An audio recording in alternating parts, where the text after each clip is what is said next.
The doctors looked me in the eye and said, "You're right on the edge." That was at age 68, when my blood sugar hovered just under the diabetic threshold. I felt tired, puffy, and always thirsty. But I didn't want to spend the rest of my life relying on insulin. So I made a promise. Before I turned 70, I'd take back control of my health, starting with what I was drinking. And believe it or not, that simple shift flipped everything. Because the truth is, after 60, the drinks you choose either fuel your body or feed the fire. Most folks pay close attention to what they eat, but they forget that some drinks can quietly spike blood sugar, spark inflammation, and steal your energy. But the right drinks? They can do the opposite. They help lower glucose, reduce cravings, and even support your pancreas. In this video, I'm sharing the 7 drinks I now include in my daily routine to help me stay off insulin. They're simple, powerful, and backed by science. Number 7. Lemon water. It sounds almost too basic, right? Just warm water and half a lemon first thing in the morning.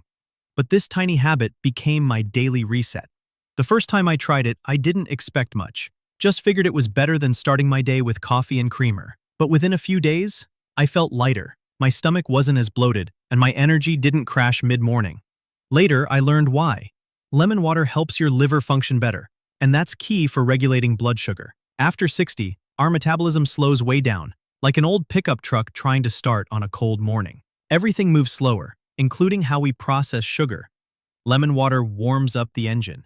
It gently wakes up the digestive system, hydrates the body after sleep, and gives you a small dose of vitamin C, an antioxidant that can also help improve insulin sensitivity. It also helped me cut out those sugary breakfast drinks so many of us rely on, like orange juice or flavored creamers. I used to think a small glass of orange juice was healthy, but the truth is it's packed with natural sugar, sometimes more than a can of soda. Swapping it for lemon water was a total game changer. It helped flatten my morning blood sugar spikes and reduced my cravings throughout the day. It's wild how one small change in the morning can set the tone for everything that follows. When your day starts in balance, it's easier to stay in balance. And here's something else I didn't expect. It helped my joints. At my age, anything that fights inflammation is a gift. I used to wake up with stiff fingers or knees that just didn't want to move. But since I started drinking lemon water regularly, those stiff mornings became rare. Maybe it's the hydration. Maybe it's the alkalizing effect. Whatever it is, I'll take it. Moving without pain makes me feel younger. Now I always keep lemons on my kitchen counter, right where I can see them. It's a simple reminder that small choices really do matter. You don't need pricey juices or fancy powders. Sometimes all it takes is water, a lemon, and a little consistency. And that's the real key after 60, consistency. Stick with the good habits long enough and your body starts to thank you in ways you never expected.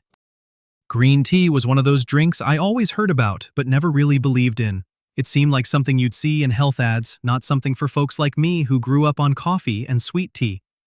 But when I turned 68 and started noticing my glucose creeping up, I decided to give it a real shot. Just 1 cup after lunch, every day. And to my surprise, it made a difference. My afternoons felt clearer, less fog, less sleepiness, and definitely less hunger. It became my post-meal reset. What makes green tea especially helpful after 60 is a little compound called EGCG. I'm no scientist, but here's what I understood. EGCG helps your body use insulin more effectively. That means sugar gets moved into your cells where it belongs, instead of floating around in your blood causing problems. And since it's unsweetened, green tea doesn't add to your sugar load. It actually works against it.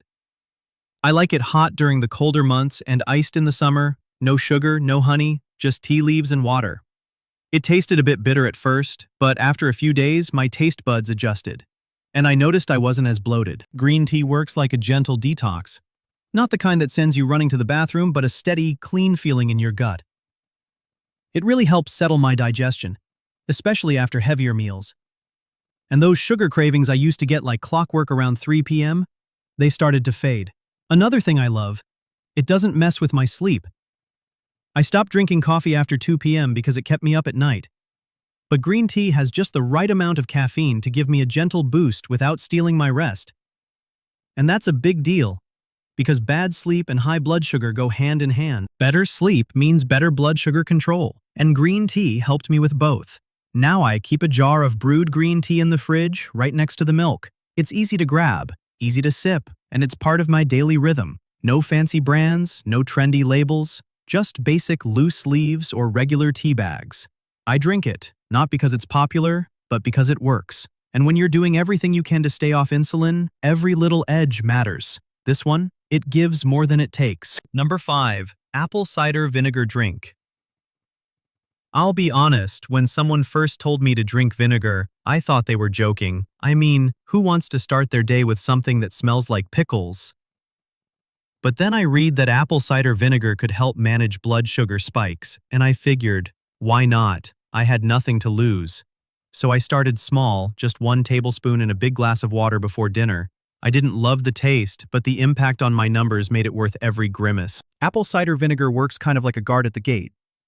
It slows how quickly sugar enters your bloodstream after you eat, especially if your meal includes carbs. I noticed that when I drank it before dinner, usually my biggest meal, I didn't feel that heavy, sluggish crash afterward. I still had rice or potatoes, but the vinegar helped my body process them better. It's not a replacement for smart eating, but it's a great support tool, like a safety net for the days I don't eat perfectly.